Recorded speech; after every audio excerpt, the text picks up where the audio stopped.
السلام قال الله تعالى في شان حبيبه إن الله وملائكته يصلون على النبي يا أيها الذين آمنوا صلوا عليه وسلموا تسليما شوق سر درود شریف اللهم صل على محمد وعلى آل محمد كما صليت على إبراهيم وعلى آل إبراهيم إنك حميد مجيد اللهم بارك على محمد وعلى آل محمد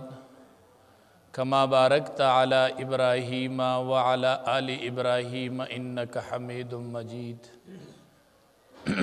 عزت مندو قرآن کریم کے رب العالمین فرمائی انما المؤمنون اخوة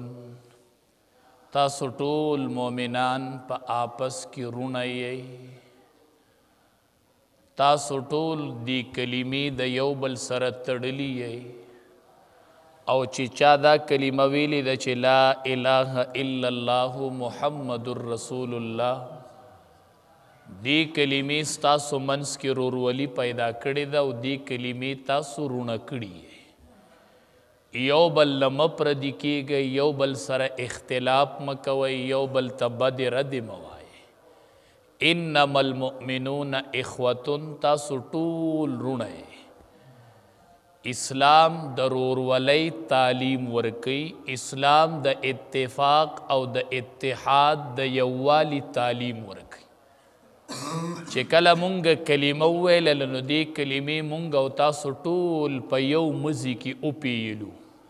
په یو تار کې راټول کړو چې هغه تار د ایمان دی او ایمان د ورورولۍ تعلیم ورکوي چې تاسو ټول آپس کې رونه رونه یې نبی کریم صلی الله علیه وسلم فرمائی انس رضی اللہ تعالی عنہ روایت نقل کی وی د دواړو جهانو سردار او فرمایل قال رسول الله صلی الله علیه وسلم لا تقاطعوا د یو بل سره تعلق مپرې کوئ یو بل سره قطع تعلق مکوئ لا تقاطعوا یو بل سره رشتې مکټ کوئ د یو بل سره غوږ او سلام مکټ کوئ لا تقاطعوا رشتې مکټ کوئ رشتہداری مکټ کوئ حدیث مبارک کې راځي د قیامت په ورځ به د عرش تلاندې درې څیزه ولاړي یو به قرآني یو به امانتي او یو به رشتہداری رشتہداری دا صله رحمي ورته عربی کې وایي او پښتو کې ورته مونږ رشتہداری وایو دا پلار دی او دا مور ده او دا خور دی دا خور ده او دا رور دی دا زوی دی دا ترور ده دا ماما دی دا ټول رشتہداری ده لا تقاطعوا امام الانبیاء فرمایي داسې مکوئ یو بل سره قطع تعلق مکوئ وی دا رشتہداری به د قیامت په ورځ د عرش ته لاندې ولاړئ او دلته به د خلقو فیصلې کیږي او دې دوران کې به صله رحمي آواز وکړي صله رحمي به یو آواز راشي تقول من وصلني وصله الله ومن قطعني قطعه الله یا الله چا چې زه په دنیا کې پرې کړي وم الله نن د خپل رحمت نه لرې که الا من وصلني وصله الله الله چا چې د خپل دنیا کې زما خیال ساتلی الله نن د خپل رحمت سره یو ځای که تقول من وصلني وصله الله ومن قطعني قطعه الله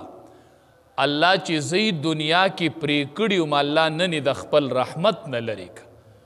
نو ورځ د محشر به یو د میدان به د حساب کتاب شروعي حساب بکیږي او دغه دوران کې به رشتہداری آواز وکړي نو ډیره د خسران خبره ده ځکه امام الانبیاء فرمایي لا تقاطعوا د یو بل سره قطع تعلق مکوئ ولا تدابروا یو بل پسې پیشه خبرې مکوئ د یو بل د عزت خیال ساتئ سړی حاضر نه دی هغه پسې بدې ردې مه وایئ ولا تدابروا یو بل پسې مه ورپسې کیږئ یو بل پسې پیشه خبرې مه کوه چې هغه غایب دی نو دعا ورته کوه. حدیث مبارک کې راځي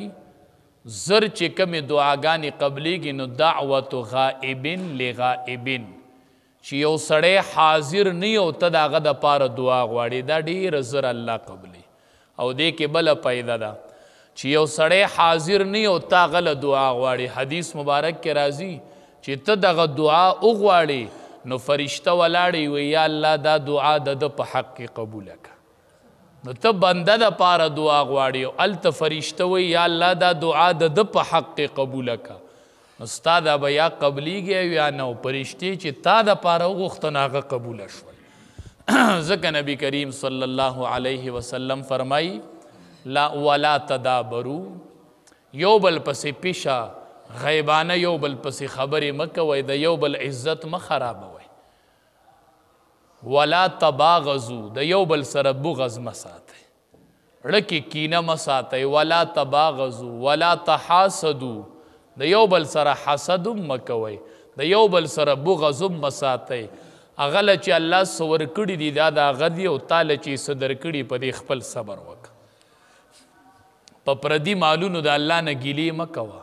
په پردي عزتونو د الله نه ګیلې مه کوه. عزت هغه له الله ورکړی دی او حسد ته کوي دا د الله په تقسیم باندې اعتراض کول دی. نو نبی علیہ السلام فرمایي ولا تباغضو ولا تحاسدو، یو بل سره بغض مه ساتئ. ولا تحاسدو، د یو بل سره حسد هم مه کوئ. حسد معنی دا ده یو کس سره د مال ولیدو، عزت ولیدو، ښکلی څیز دې ولیدو، وی یا الله د ده نه یې والې نه که مال یې راکوي او که نه یې راکوي خو د ده سره مې نه دی خوښ نه دا چې الله ورکو هغه کې به یې ځای و، دا به الله چې دا عزت ورکو نو هغه کې به یې ځای و. ته د الله په تقسیم اعتراض مه کوه. او نبی کریم صلی الله علیه وسلم فرمایل وی ولا یحل لمسلم ان یهجر اخاه فوق ثلاث، د یو مسلمان د پارم حلال ندی چې د بل مسلمان سره د 3 ورځو نه په اخوا باندې قطع تعلق وکړي. دې کې اوس رشتہ دار نشته دی. ولا یحل لمسلم ان یهجر اخاه فوق ثلاث، دا د مسلمان د پاره روان ندي چې د بل مسلمان سره د 3 ورځو نه په اخوا باندې فوق ثلاث قطع تعلق وکړي. نبی علیہ السلام فرمایي لا یحل، دا حلال ندی په دین اسلام کې. او هر چې دا 3 ورځې یادي د 3 ورځو نه په اپله نو علما وایي دا ځکه یادوي چې دا ورځ دوه د سړي په زړه کې ډېر انتقام چلیږي را چلیږي، ربه دی راشي که نه نو دا ورځ دوه د ده په زړه کې دا ډېر د انتقام دا غصه چلیږي را چلیږي. نو شریعت وی د 3 ورځو نه په اپله نو چې سړی جوړیږي نو عام طور پر کې 3 ورځې لګي نو محدثین وایي خیر دی، که دا 2-3 ورځې پکې ولګي نو خیر دی. خو د دې نه په اپله مازغه ساړه شول، جرګه لاړله او راله او خبرې در سره وکړلې نو باس په اپله باندې بیا قطع تعلق مه کوه. دا د امام الانبیا شیوه نه وه او دا د نبی کریم صلی الله علیه وسلم د اخلاقو نه بار. نو حلال ندی د مسلمان د پاره چې دی د مسلمان سره 3 ورځو نه په اخوا باندې قطع تعلق وکړي. دا 3 ورځې دکې دا غصه او دا جذبه 3 ورځو نه په اخوا بیا دا د اسلام خلاف د شروع. حدیث مبارک کې راځي چې دغه مسلمان ورله مخې له ورشي او د ده سره قطع تعلق دی. دی وی السلام علیکم ورحمت الله وبرکاتو، دی په هغه باندې سلام ورواچي، هغه جواب ورنکي. حدیث مبارک کې راځي دی په بیا سلام ورواچي، هغه بیا جواب ورنکي. حدیث مبارک کې راځي دی په بیا سلام ورواچي، هغه بیا جواب ورنکي. نبی کریم صلی الله علیه وسلم فرمایل وی د دا ګنام الله په هغه باندې بار کړل. اوس په د ګناه تپوس هم د هغه نه کي، ځکه د 3 پیرې ذمه خلاصه کړل او 3 پیرې د سلام ورواچو. سلام یوازې سلام نه دی، السلام علیکم پتاسو دی سلامتیا وی. نو دی کې دا تعلیم هم دی چې زما د طرف نه خبره ختمه ده، زه ګورې تا سره نور تکلیف نه در رسوم. السلام علیکم زما د طرف نه سلامتیا ده، سلامتیا زما د طرف نه روغه ده. او دی نه وایي چې وعلیکم السلام. نو چې درې پیرې دی سلام ورواچي او دی بیا هم جواب ورنکي، حدیث مبارک کې راځي د ده د ګناه په ده باندې بار شوله او د هغې تپوس په اخوا بیا هغه ګناهګار دی او دی نه دی ګناهګار. نو ځکه نبی کریم صلی الله علیه وسلم فرمایي چې د یو بل سره بغض او ړبدي مه کوئ او اسلام د ورورولۍ تعلیم ورکوي، آپس کې رونه رونه شي. حدیث مبارک کې راځي یو صحابي راغی رسول الله صلی الله علیه وسلم ته فرمایي الله حبیبه یو داسې عمل راته وښیه چې جنت ته لاړ شم. بس یو داسې عمل راته وښیه چې سړی جنت ته رسوي. نو امام الانبیا ورته یو عمل وی لا تغضب ولک الجنه. بس غصه مه کوه ته به جنت ته ځي، غصه مه کوه ته به جنت ته ځي. څه مطلب؟ غصه خو به خامخا راځي خو غصه کنټرولوه نو ته به جنت ته ځي. چا چې غصه کنټرول کړه دی به جنت ته ځي. نبی کریم صلی الله علیه وسلم ورته د جنت د تلو عملو خو وی غصه مه کوه، نو غصه کنټرول کوه نو تا دپاره بیا جنت دی. دا یو عمل ساته چې غصه کنټرول کوه. نن سبا چې دا څومره اختلافات رالل د دې وجه دا ده چې زمونږ غصه په کنټرول کې نه ده. غصې حالت کې بیا نه الله یادي او نه بیا د الله رسول یادي. عامو حالاتو کې هر څه یادي خو چې غصه راشي بیا هر څه هیر وي. نو د غصې په حالت کې نفس کنټرولوه، غصې په حالت کې بد رد کنزل مه کوه، بیبي ته طلاقونه مه ورکوه بیا وروستو ستومانې. نو دا وایي د غصې په حالت کې ومه. نو چې د غصې په حالت کې سړی نه وي هغه خوشحالې او رضا ناسي نو هغه ښځې ته وایي چې ته په ما طلاق یې. چې د غصې حالت نه نه هسې بې وجې به ښځې ته وایي چې ته په ما طلاق یې. نو دا خو د غصې حالت دي که نه. ځکه امام الانبیا فرمایي چې غصه کنټرول کوه، غصه کنټرول کوه د ډېرو خبرو نه به بچ. غصې په حالت کې نه بدې ردې تي نه وځي، کنزل وکړي او پلار او مور بل له یاد کړي، داسې مه کوئ. نبی کریم صلی الله علیه وسلم فرمایي وی مومن چې دی که نه دی به لعان نه وي، دی به لعنت نه وي، دی به خیري نه کوي، دی به بدې ردې نه وي، دی به سپکې خبرې نه کوي. مومن دی به لعنت کلمات نه وي او دی نه غټ ځان ساتئ. حدیث مبارک کې راځي چې یو سړی چاته ووایي چې ای کافره ای فاسقه او دا خبرې کنزل ورته وکړي، ای بے غیرته ای پلان کیا ای پلان کیا. حدیث مبارک کې راځي وي دا الفاظ وګرځېدي سي زی ګوري زی نه که تا هغه ته فاسق ویلی او هغه نه وي نو دا الفاظ راشي په تا باندې ولګي، دا په تا راشي په تا. وی کافره ای مشرکه دا څومره غټ الفاظ دي، دا به چاته نه وی، دا د مؤمن الفاظ نه دي. حدیث مبارک کې راځي لعنت کوونکی نه دی، دا بدې ردې چې وي او دا خیري چې کوي او دا زنانم ډېرې زیاتې خیري کوي. لعان د ځان نه مه جوړوئ. حدیث مبارک کې راځي وی لعان چې دی لعان دی به د قیامت په ورځ د دوو خبرو نه محرومه ګرځي. لعان چې دی یو به د الله سفارش نه قبلی په ورځ د قیامت. د لعان سړي سفارش الله نه قبلی چې هغه لعنت لیږي او هر ټیم بدې ردې او کنزل او په خوله کې سمه خبره نه وي، دا لعان دی. د ده به الله سفارش نه قبلی په ورځ د قیامت. حدیث مبارک کې راځي دا ولا شفعاء او ولا شهداء یوم القیامه، نه به شفیعان جوړیږي او نه به شهدا جوړیږي. شهدا څه مطلب؟ قیامت کې به الله د دې امتونو نه ګواهی علي. امت ته به وایي تاسو ته دا پیغمبر راغلی و، د تاسو ته دین اسلام را رسولی و، دا به د دې امت نم دا ګواهی علي. وی به چې تاسو د نبی کریم صلی الله علیه وسلم پر رسالت ګواهی کوئ نو دا ټول امت په ګواهی کوي چې او الله مونږ ته تا قرآن کې ویلیو چې امام الانبیا راغلی و قوم ته دین اسلام را رسولی و. نو حدیث مبارک کې راځي وی دقه لعان سړی نه دی به الله د دې شهداو نه به دغه کوي ختمی چې دا قوم گواهی کوي په پیغمبرانو نو الله به وایي دا لعان ته لر کوي د گواهی ته ضرورت نشته د اړو نه وایي چې موږ ته پیغمبر راغلی او د لعان ولا شهداء دی به په دغه شهداو کې نه گواهانو کې چې کوم امت د پیغمبر په باره کې گواهی ورکوي چې او دی موږ ته راغلی نو دا لعان به ته الله وباسي چې دی پکې گواهی نه ورکوي په ورځ د قیامت نن موږ معمولی خبره یو بد اراده او کنزل په خوله کې هم سمه خبره نه په خوله کې هم چرته سمه خبره نه دا بهادري نه ده دا غیرت نه دی ترخی خبرې او کنزل کول دا ډیره ناروا ده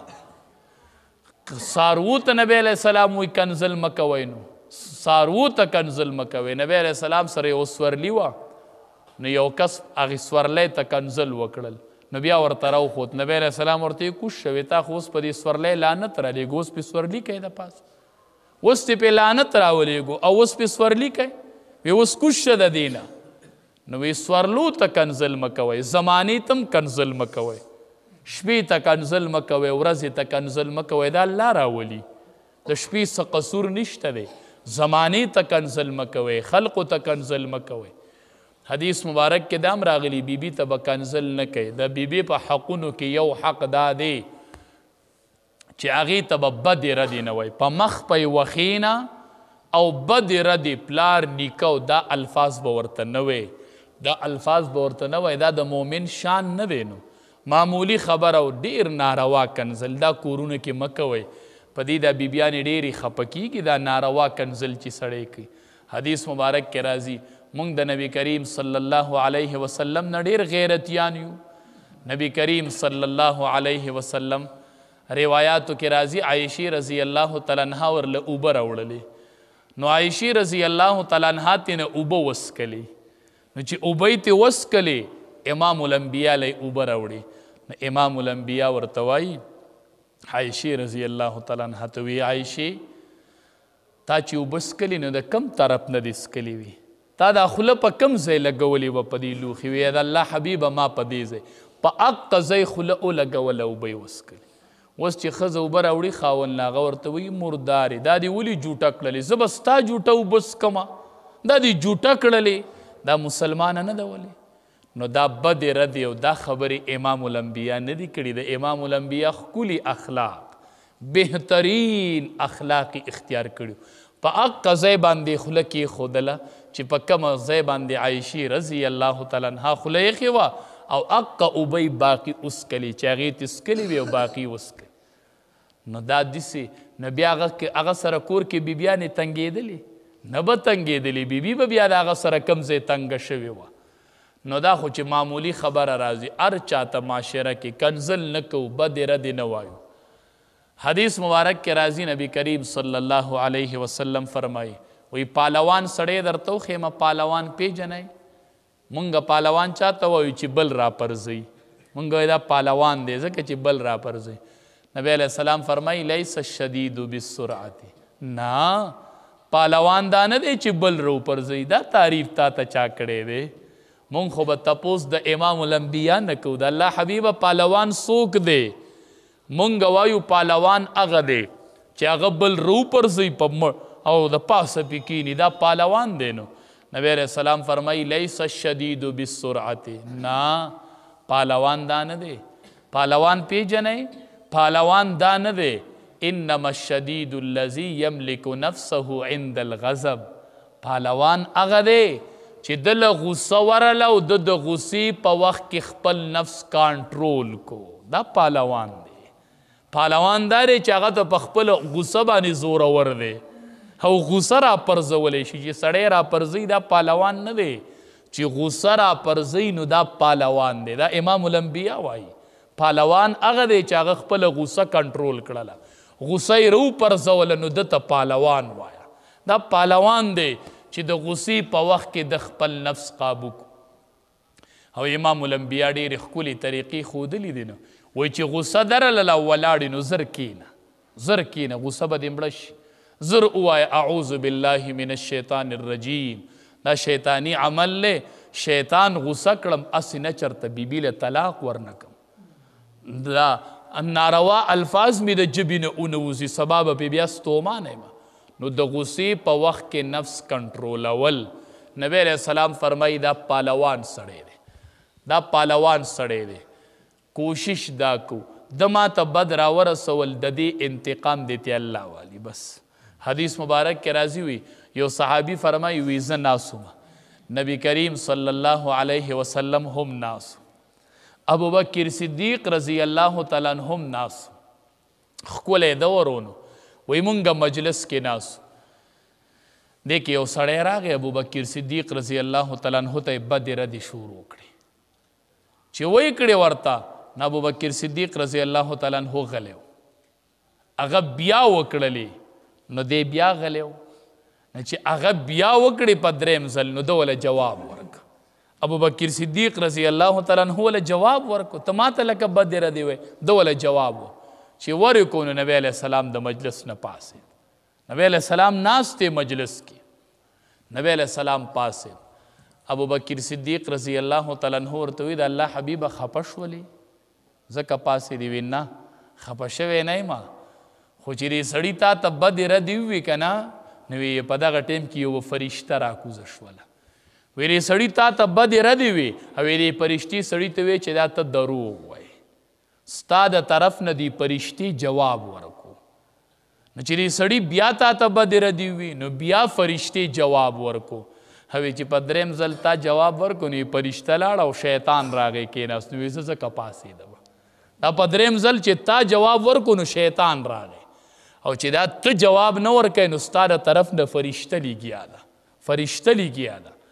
او چې تا جواب ورکو نو دا شیطان راغی کېناستو په دغه ټیم کې فرشتې بیا جواب نه ورکو او زه چې په کوم ځای کې شیطان نو هغه ځای نه پاسم نو دا اوس شیطان راغی دلته کېناستو نو زه ځکه د دې ځای نه پاسېدلم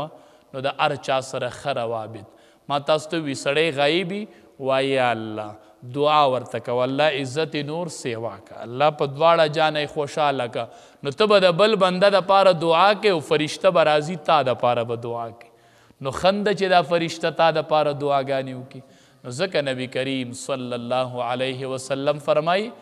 معاشره کې آپس کې ښکلي اخلاق ښکلې خبرې لعن طعن